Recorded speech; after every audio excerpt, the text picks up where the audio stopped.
Okay, now that we have our low poly model from our z-spheres, we can just start to manipulate this. So I always have my design next to me on one of my reference monitors. I'm just going to keep this guy over here off screen.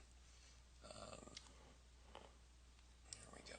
So we're going to start just by using the move brush, and I'm going to adjust this, and you can see I'm able to pull a lot of these forms very evenly and keep things nice and clean as I'm working. Now granted, there are many ways to get to this point.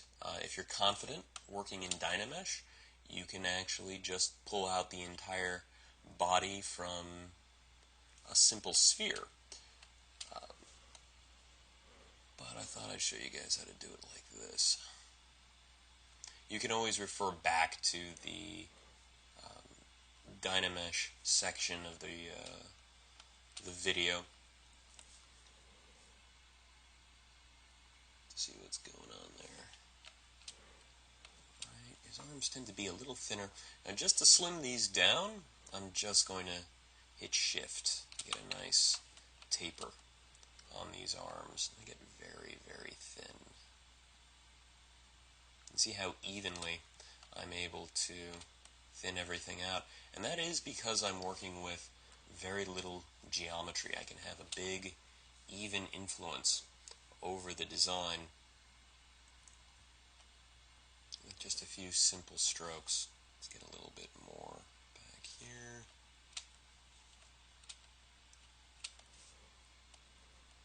And let's have the head taper in a bit.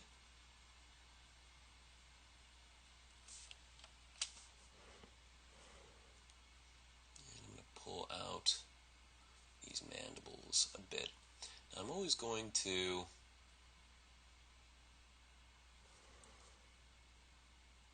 keep this as simple as possible. There we go.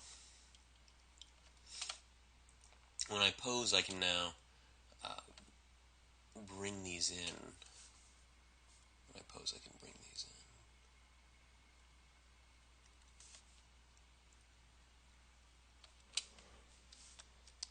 And we strategically placed z-spheres for the eyes, and that's to get these nice loops here. So I'm just going to push that inward so they feel like sockets, and I'm going to try to get as much out of this little geometry as possible before I divide. So I want to make sure that the design is showing up with as little geometry as possible. And it goes back to a rule that I mentioned in the Dynamesh section, and that is, with as limited tools as possible, you want to take your piece as far as you can. The reason why we do this, of course, is just because it's more efficient. It's a great way to pace yourself, and you'll notice by working with less geometry, I'm really able to see the planes of this head. Now, it would take a lot more finessing in Dynamesh to keep my areas clean, to keep my planes clean. But with this low topology, I can get there very quickly. I want the shoulders to feel as if they have the scapula connected to them, just like a quadruped. Not sure if this guy's going to have a collarbone. You can see he's already starting to look like this creature.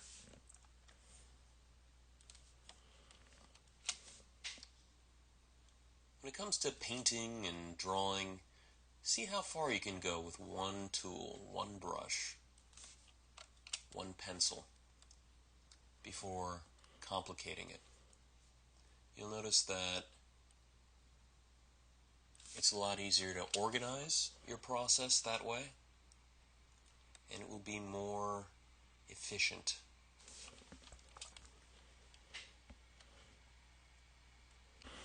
Alright, let's speed this up a bit.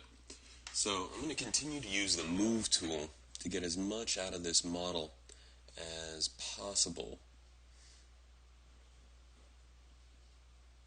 Here I'm adjusting the tail. You'll notice that I turned my backface mask off and I switched from Move to Move Topological. That brush tends to move areas of the mesh a bit more evenly. I'm using Shift to give a bit of a taper to some of the areas, and I'm just pulling out some of my muscle groups here, trying to indicate the brachialis going into the bicep, and I'm starting to define things like joints, curvature of the arm, just working through it.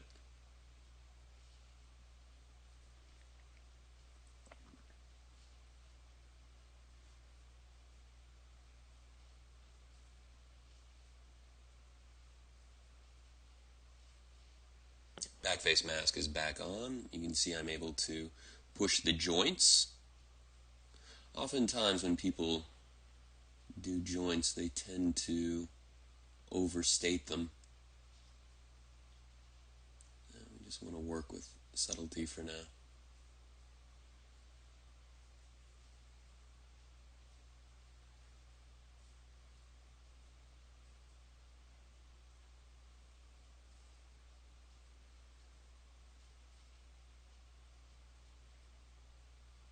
Constantly checking the original design.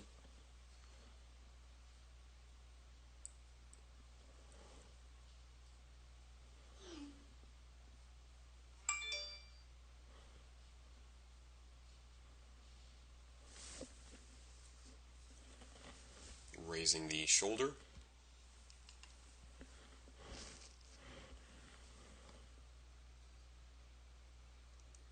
And just adjusting.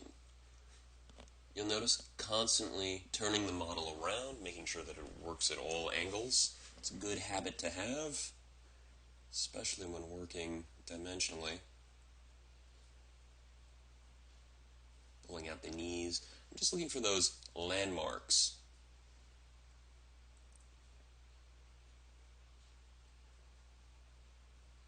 Here you'll notice I'm pulling out the toes. Everything is really malleable at this stage. I can fix the direction of the fingers. I can adjust the entire proportion if I want. You see the character is really starting to come to life here.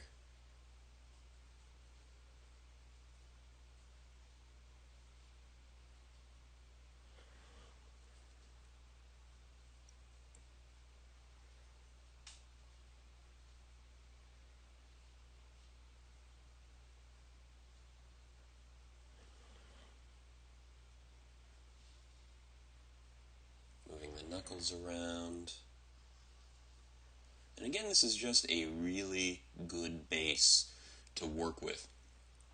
If I want to, I can turn Dynamesh on and I can pretty much make anything happen without worrying about the geometry. Or I can even use Z-Remesher if I wanted to, which we'll go into a little later.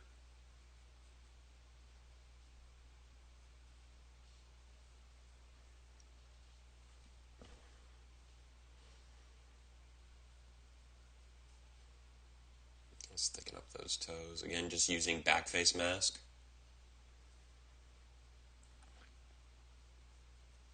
Really start to feel the scavenger quality of the design. It's hunched over.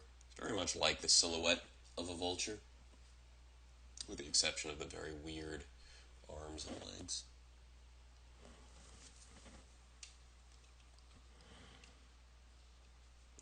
Pull that back out a little bit more.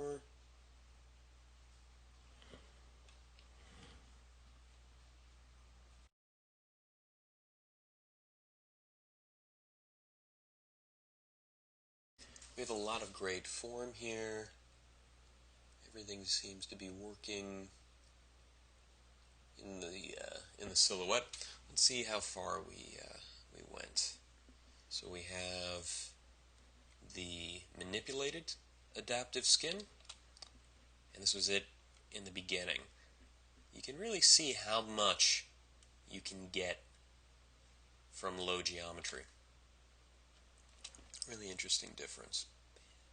Already we got so far in such little time.